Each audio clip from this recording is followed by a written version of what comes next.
देखो, ये इस देश में आर्थिक और सामाजिक न्याय, ये इतने बड़े प्रश्न हैं आर्थिक और सामाजिक न्याय के, उसके ऊपर थोड़ी सी बात करता हूं। हम कहते हैं ना व्यवस्था बदलेगी, व्यवस्था बदलेगी तो क्या होना चाहिए व्यवस्था में, मैं दो चार बातें आपको बताता हूं। अब इस सिस्टम में जो साधारण लोग हैं इनके तो आदमी नहीं वहां। अब एग्रीकल्चर जो है वो डिपार्टमेंट है, कृषि मंत्रालय, अब वहां बैठने वाला कोई भी किसान का बेटा ही नहीं, कोई नहीं। गरीब आदमी की भागीदारी सत्ता में व्यवस्था में नहीं है। जज का बेटा जज, 80% जज कौन बनता है? जजों के बेटे। 80% आईएएस आईपीएस कौन बनते हैं? आईएएस आईपीएस के बेटे। 80% जो पहले से चल रहा है, ये 10-20% दूसरों को जगह मिलती है, बाकी 80-90% वो खानदान बन गए। भाई ये आईएएस बनेंगे, आईपीएस बनेंगे, ये इंडस्ट्री चलाएंगे, ये खिलाड़ी बनेंगे, खिलाड़ी का बेटा खिलाड़ी, डॉक्टर का बेटा डॉक्टर, इंजीनियर का बेटा इंजीनियर, और जज का बेटा जज, और वकील का बेटा वकील। और बाकी क्यों देख रहे हिंदुस्तान वाले? स्थापित लोगों के स्थान पर न्यायपूर्ण व्यवस्था होनी चाहिए। मैं 5 बातें हमेशा बोलता हूं। अन्याय, ये जो पूरा सब गैर बराबरी एक शब्द बोला जाता है, क्या बोला जाता है? गैर बराबरी, आर्थिक और सामाजिक अन्याय। अब इसको थोड़ा और समझो, ये क्यों हो रहा है सब? अन्यायपूर्ण स्वामित्व, 5 शब्द है, याद रख लेना ये, क्योंकि हमने तो इसके ऊपर बहुत रिसर्च किया है ना, इसलिए हमें तो याद रहता दिमाग में। अन्यायपूर्ण स्वामित्व, क्या बोला?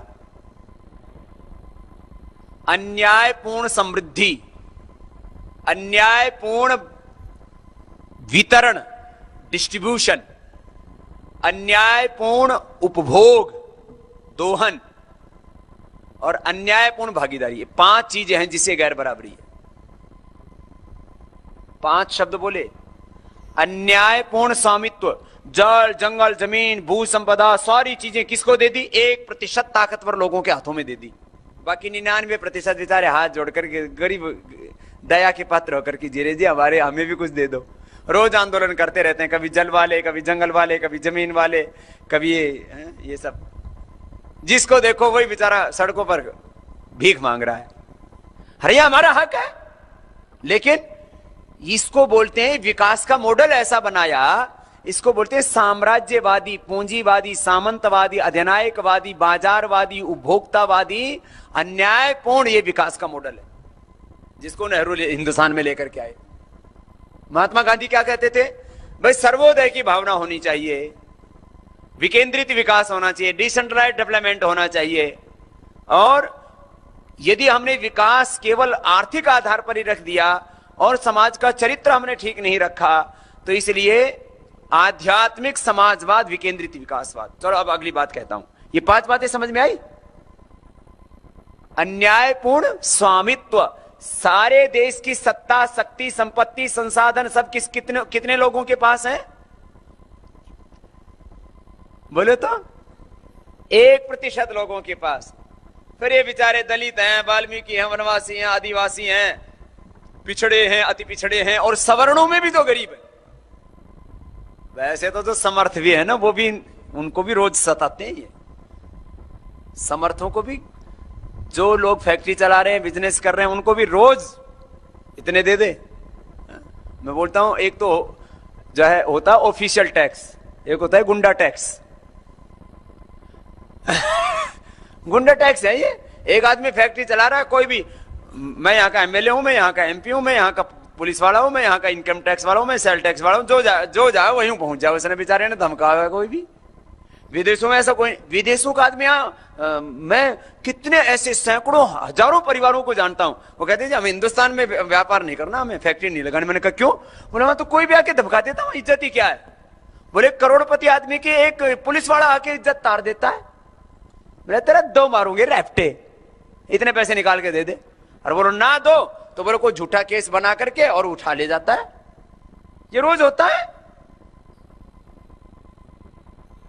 इसलिए गड़बड़ हो रही है। अन्यायपूर्ण स्वामित्व, दूसरा अन्यायपूर्ण समृद्धि। फिर एक कुछ लोग धनवान बन गए, लाखों करोड़ों अरबों हो गए, और बाकी अपना दो वक्त की रोटी का जुगाड़ करने में लगे रहते हैं। मेरे से एक बोला, पापा हिंदुस्तान में बड़े आंदोलन के लिए सब लोग बाहर क्यों नहीं निकलते? मैंने कहा 99% तो बेचारे रोजी रोटी की जुगाड़ में है, आंदोलन कहां करेंगे? आंदोलन करेंगे तो घर में चूल्हा कौन बाड़ेगा? ये समस्या है। अब आप लोगों को, चलो हम तो बाबा जी आदमी है, झोला उठा के चल दिए कहीं भी। गरीब आदमी आंदोलन नहीं कर सकता। 99% हिंदुस्तान के लोगों को ये सब गैस, डीजल, पेट्रोल इतने महंगे कर दिए सारी चीजें। आदमी शाम को अपना घर का हिसाब किताब लगाओ कि भाई कल को रोटी कैसे चलेगी। 99% लोग रोजी रोटी के चक्कर में डाल दिए। अन्यायपूर्ण स्वामित्व, अन्यायपूर्ण समृद्धि। पीछे सर्वे किया गया, 85,000 लोगों के पास में उतनी संपत्ति पाई गई जितना 125 करोड़ लोगों के पास में नहीं है ऑन पेपर। बाकी तो लूट के बैठे वो अलग है। तो एक तरफ 1 लाख लोग और एक तरफ 125 करोड़। यह है अन्यायपूर्ण समृद्धि, अन्यायपूर्ण स्वामित्व। समझ में आया? तीसरा, अन्यायपूर्ण वितरण। जो भी चीजें हैं डिस्ट्रीब्यूशन बराबर होना चाहिए। कुछ भाई चलो जमीन का डिस्ट्रीब्यूशन जो पहले हो गया, अब उसमें तो करेंगे तो लड़ाई झगड़ा हो जाएगा, बस सबकी जमीन बराबर कर दो। ऐसा नहीं होगा, हो भी नहीं सकता, इससे तो गृह युद्ध छिड़ जाएगा। तो ये जो भू संपदाओं का पैसा है, राष्ट्रीय संपत्तियां हैं, वो जो है उनमें तो सबका बराबर होना चाहिए। उसको भी यही लोग लूट गए। तो अब जैसे मान लीजिए मेरे से बहुत लोग पूछते, बोले बाबा ठीक है 400 लाख करोड़ तो आ गया, लेकिन ये लोगों तक जो जरूरतमंद है, जो गरीब, उन तक कैसे पहुंचेगा? इसको क्या बोलते हैं अंग्रेजी में? डिस्ट्रीब्यूशन। और इसको हिंदी में क्या बोलते हैं? वितरण। जो लोग वास्तव में गरीब हैं, जो लोग जरूरतमंद हैं, जो लोग अभावग्रस्त हैं, जिन लोगों के साथ अन्याय हुआ है, जो वंचित हैं, जो शोषित हैं, कमजोर वर्ग है, उसको कोई भी शब्द दे दो आप, मैं उसको अलग अलग शब्दों में कहता हूं। जैसे वंचित लोग हैं, शोषित लोग हैं, पिछड़े हैं, अति पिछड़े हैं। ज्यादातर लोग देखो, हम जाति बिरादरी को नहीं मानते कि भाई हम मनुष्य जाति मानते हैं। हमने तो आपको कई बार कहा इस बात को, हम सबका वंश ब्रह्मवंश, हम सबका गोत्र ब्रह्मगोत्र। भगवान ही हमारा मालिक है, उसी का गोत्र हमारे साथ जुड़ा है और उसी के हम सब संतान हैं, उसी की सब औलादे हैं। लेकिन सबसे ज्यादा गरीब लोग किस में है बताओ? जातियों के आधार पर ही ज्यादा है। ये माना कि ब्राह्मण, क्षत्रिय, वैश्यों में भी कुछ लोग असमर्थ हैं, उनको भी न्याय मिलना चाहिए, लेकिन ज्यादातर तो दूसरे लोग। लेकिन गड़बड़ी हो रखी, अन्यायपूर्ण वितरण। उनकी भागीदारी नहीं है सत्ता में, व्यवस्था में, तो अपने अपने हैं, लोगों को बढ़ा रहे हैं सब। फिर अन्यायपूर्ण उपभोग। पिछले 200 करोड़ वर्षों में प्रकृति का जितना दोहन नहीं हुआ, पिछले 50 वर्षों में उतना हो गया। ये बहुत बड़ी बात है। एक तरफ 200 करोड़ वर्ष, 1,96,08,53,113 वर्ष, ये तो पूरे विज्ञान भी मानने लगा। ये एक तरफ 200 करोड़ वर्ष और एक तरफ पिछले 50 साल। 50 सालों में ऐसा प्रकृति को नोच नोच के खा रहे हैं। पिछले 50 सालों में हिंदुस्तान में 80% जंगल खत्म हो गए। सारी भू संपदाएं ले दनादन लूटने में लगे। आप रिजर्व्स को खत्म कर देंगे फिर अगले 50-100 सालों में, फिर बाकी यूं ही देखेंगे, फिर कुछ बचेगा ही नहीं। सारे रिजर्व लूटने में लगे हुए। इसको बोलते हैं अन्यायपूर्ण उपभोग। और 5वीं चीज अन्यायपूर्ण भागीदारी। सब लोगों की भागीदारी होनी चाहिए ना। अच्छा बताओ, इस देश के किसान, मजदूर, कारीगर और गांव वाले कितनी संख्या में हैं? कितनी संख्या में है पूरे हिंदुस्तान में? 70-80%। कितने? किसान, मजदूर, कारीगर, गांव वाले सब कितने? 80%। पॉलिटिक्स में कितने हैं? हैं? गांव का किसान कितने एमपी हैं? मजदूर कितने एमपी हैं? कारीगर कितने एमपी हैं? और वैसे अब देख लो आप, गांव वालों की संख्या मुश्किल से 10% भी नहीं होगी। और भाई जब 80% ये है तो प्रधानमंत्री तो गांव का होना चाहिए। देखो, जब तक बेईमानी का करने का मौका नहीं मिलता ना, तब तक आदमी ईमानदार बना रहता है। इसलिए सिस्टम ठीक करना पड़ता है। अब बैंक में 99% चोरी नहीं होती, क्यों? सिस्टम ठीक है। नहीं तो आप सब पैसे जमा करा के आओ, कल को बैंक वाला लेके भाग जाएगा। तो जैसे बैंक का सिस्टम है ना, ऐसे पूरे हिंदुस्तान का सिस्टम बनाना पड़ेगा भाई, वहां लूट ना हो। और कोई एक आधा लूट ले तो फिर इसका इलाज भी कर सके।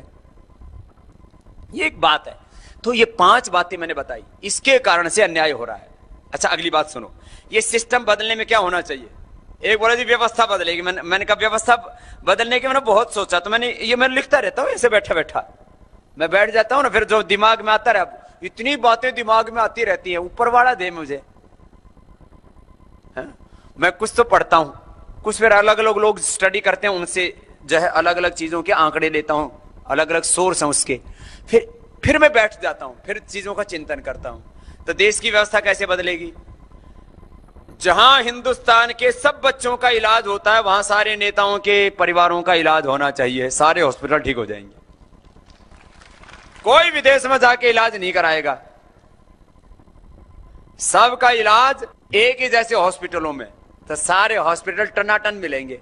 वार्ड मेंबर से लेकर के एमएलए एमपी से लेकर के उन्हीं हॉस्पिटलों में इलाज कराएंगे जिसमें जनता का होता है। हमारे लिए कबूतर खाने और तुम्हारे लिए 5 स्टार, ऐसा नहीं चलेगा। जहां सबके बच्चे पढ़ते हैं वही एमएलए और एमपीओ के बच्चों को पढ़ाना शुरू करवा दो, सारे स्कूल कॉलेज यूनिवर्सिटियां ठीक हो जाएंगी। नियम बनाए भाई, एमएलए बनना है तो बच्चों को यहीं पढ़ाना पड़ेगा, तो उनके तो पढ़ते ही नहीं वहां, बाकी तो। अमेरिका में ऐसी व्यवस्था है, वहां उसी स्कूल में ओबामा का बच्चा पढ़ेगा और उसी स्कूल में चाहे झोंकी झोपड़ी वाला उसका बच्चा पढ़ेगा। अलग से स्कूल कॉलेज यूनिवर्सिटी किसी के लिए है ही नहीं। तो जब वहां ऐसा हो सकता है तो यहां क्यों नहीं हो सकता? हम ऐसे ही हिंदुस्तान बनाएंगे और ऐसी व्यवस्था करवाएंगे, जहां सबका इलाज हो वहां उनका भी इलाज हो, जहां सबके बच्चे पढ़ रहे हैं वहां उनके भी बच्चे पढ़ेंगे। वो खुदा के बच्चे हैं और हम शैतान की औलाद हैं। शिक्षा कम से कम 12वीं तक निःशुल्क होनी चाहिए। अब गरीब आदमी के बच्चों को पढ़ने का मौका ही नहीं मिलता, और उसके बाद आगे की व्यवस्था। फिर ये जितने भी नेता रहते हैं ना, इनके सबके कोठियां वापस ले लो। दिल्ली में जो एमपीओ को कोठियां मिली हुई है, जितना भी आवास डीएम से लेकर के डीसी से लेकर के, और इन बड़े बड़े सब अंग्रेजों के वक्त का सिस्टम चलाया। डीसी रहेगा 2-2.5 एकड़ की जमीन में, और वहां 10-20 और सरकारी कर्मचारी लगा लेता, वहां खेती कराता है, टमाटर लौकी बोआ हुआ है। क्या मतलब हुआ भाई? वो हमारा नौकर है, हमारे टैक्स के पैसे से तनख्वाह लेता है, उसको सामान्य फ्लैट में रहना चाहिए। डीसी एसपी से लेकर के, दिल्ली के सांसदों से लेकर के, जितने भी राजभवन से लेकर के, ये जितने भी बने हुए ना, इन्हीं को बेच दोगे ना, इन्हीं से मिल जाएगा कई लाख करोड़। तो कई साल तक तो हिंदुस्तान को टैक्स देने की जरूरत नहीं पड़ेगी, इन्हीं को नीलाम कर दो। बाकी 99% लोगों की सुरक्षा वापस ले लो, हिंदुस्तान में कोई असुरक्षित नहीं रहेगा। वो सोचेंगे भाई ये सारा अपराध खत्म करो, नहीं तो हम भी मारे जाएंगे। वो खुद सुरक्षा में रहते तो देश के लोगों की परवाह ही नहीं करते। 99% लोगों की सुरक्षा वापस ले लीजिए, हिंदुस्तान में सारी डकैती, फिरौती, लूटपाट सब खत्म हो जाएगी। अपने आप ही कानून व्यवस्था ठीक करेंगे, नहीं तो खुद ही सोचेंगे हम मारे जाएंगे। जितने भी कानून बनाते हैं उनकी चर्चा पहले हिंदुस्तान में होनी चाहिए, चाहे कलेक्टर के माध्यम से कराओ। ऊपर बैठे बैठे सब कानून बना देते, पूरा हिंदुस्तान नीलाम कर देते हैं।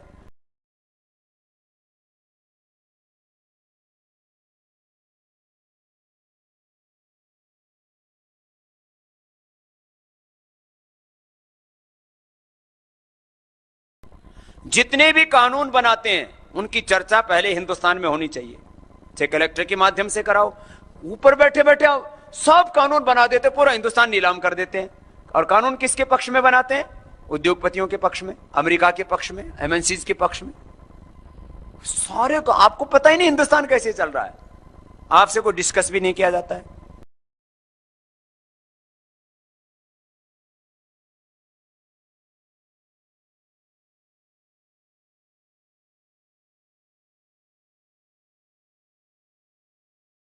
TCP यानी ट्रांसपेरेंट कंप्लेन प्रोसीजर या पारदर्शी शिकायत और प्रस्ताव पद्धति है। यह एक प्रस्तावित कानून है जिस पर यदि प्रधानमंत्री हस्ताक्षर कर दे तो यह गैजेट पर छप जाएगी और इसके लिए संसद या संविधान में कोई संशोधन की जरूरत नहीं है। TCP यानी कि पारदर्शी शिकायत और प्रस्ताव पद्धति मात्र 3 लाइन का कानून प्रक्रिया है, जिससे मात्र 4 महीनों में गरीबी और भ्रष्टाचार जैसी समस्या कम हो जाएगी। हाँ, आपने सही सुना, केवल 4 महीनों में। टीसीपी शून्य की तरह है, जहां से हर नंबर शुरू होता है। आइए देखते हैं टीसीपी में यह 3 लाइन क्या है। पहली धारा है, यदि नागरिक चाहे तो कलेक्टर के दफ्तर जाकर 20 रुपये प्रति पेज देकर अपनी अर्जी या दरख्वास्त को प्रधानमंत्री के वेबसाइट पर रख सकेगा। नंबर 2, यदि अन्य नागरिक उस दरख्वास्त या शिकायत को समर्थन या विरोध करता है तो पटवारी के दफ्तर जाकर 3 रुपये देकर अपना हाँ या ना दर्ज करवाकर प्रधानमंत्री के वेबसाइट पर रखेगा। नंबर 3, प्रधानमंत्री के ऊपर यह बंधनकारी नहीं है। टीसीपी का सबसे अच्छा फायदा यह है कि इससे आंदोलन कर रहे कार्यकर्ताओं को यह प्रमाण मिलेगा कि उनके मुद्दों को आम नागरिक भी समर्थन कर रहे हैं और इससे कार्यकर्ताओं का मनोबल और भी बढ़ेगा और इससे आंदोलन को और भी तेजी मिलेगी और आंदोलन असरदार होगा। आइए देखते हैं टीसीपी काम कैसे करेगा। मान लीजिए हमें टीसीपी के द्वारा एमआरसीएम कानून पास करवाना है। MRCM यानी कि mineral royalties for citizen and military, मतलब सरकारी जमीन और खदानों से जो किराया और आमदनी होती है उसका 33% सेना को जाएगा और बाकी के पैसे सीधे नागरिकों के खाते में जमा किए जाएंगे। इस तरह से हर एक नागरिक को लगभग 500 रुपये मिलेंगे और यदि एक परिवार में 4 सदस्य हैं तो उन्हें महीने में अपने हक का पैसा जो कि टैक्स से नहीं आया है 2000 रुपये मिलेंगे और इस तरह से गरीब भूखे पेट नहीं मरेंगे और गरीबी कम होगी। अब सवाल आता है, 125 करोड़ नागरिकों में से कितने लोग ये कहेंगे कि जो हमारे अधिकार का 500 रुपये हैं जो हमें प्रति माह मिलेगा वो हमें नहीं चाहिए। संभवतः 1% से भी कम लोग ये कहेंगे। आइए देखते हैं एमआरसीएम को टीसीपी के द्वारा कैसे ला सकते हैं। मान लीजिए कि प्रधानमंत्री नागरिकों के दबाव में आकर टीसीपी पर हस्ताक्षर कर देते हैं, तो अगले दिन मैं या कोई भी नागरिक, उदाहरण के लिए मिस्टर XYZ, एमआरसीएम कानून के ड्राफ्ट का एफिडेविट कलेक्टर के दफ्तर में ले जाता है। फिर कलेक्टर का क्लर्क एफिडेविट को स्कैन करके प्रधानमंत्री के वेबसाइट पर डाल देगा। इसके बाद लाखों करोड़ों लोग एक एक शब्द पढ़ सकते हैं, इसीलिए इसको छेड़छाड़ करना संभव नहीं है बिना लाखों लोगों को पता लगे। इसके बाद मिस्टर XYZ अपने जान पहचान के 1-2 हज़ार लोगों को बता देगा कि उसने एमआरसीएम का ड्राफ्ट प्रधानमंत्री की वेबसाइट पर डाल दिया है, या चाहे तो अखबार में इस ड्राफ्ट का विज्ञापन भी दे सकता है, क्योंकि यह ड्राफ्ट करोड़ों नागरिकों के हित का है।